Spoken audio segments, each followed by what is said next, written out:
বজবজ পৌরসভা ১২ নম্বর ওয়ার্ডের পৌরপিতা মিঠুন টিকেদার বিরুদ্ধে একাধিক অভিযোগ ছিল প্রথম থেকে।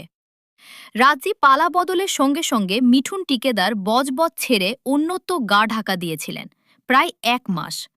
অবশেষে পুলিশে জালে ধরা পড়েন এবং তাকে রাতে বজবজ থানায় নিয়ে আসা হয়। সকাল হতে খবরটা জানাজানি হবার সঙ্গে সঙ্গে স্থানীয় মানুষ বজবজ থানায় ভিড় করতে শুরু করেন এবং তারা দাবি করেন মিঠুন টিকাদারকে তাদের হাতে তুলে দিতে হবে। পরিস্থিতি দেখে প্রশাসনের পক্ষ থেকে আধা সামরিক বাহিনী মোতায়েন করা হয়। মিঠুন টিকাদারকে দেখে মানুষ চোর চোর স্লোগান দেখায়, তার বিরুদ্ধে একাধিক অভিযোগ মামলা রুজু হয়েছে। তৃণমূল কংগ্রেসের এই কাউন্সিলর বিরুদ্ধে সাধারণ মানুষ এতটাই গর্জে উঠেছেন, পরিস্থিতির নিয়ন্ত্রণে হাতের বাইরে চলে যাচ্ছিল একসময়। একাধিক দুর্নীতির সঙ্গে তিনি জড়িত, এলাকায় কেউ বাড়ি বানালে তার ইরামতি দ্রব্য মিঠুন টিকেদার কাছ থেকেই নিতে হতো। তারও একটা লিস্ট তিনি করে দিয়েছিলেন।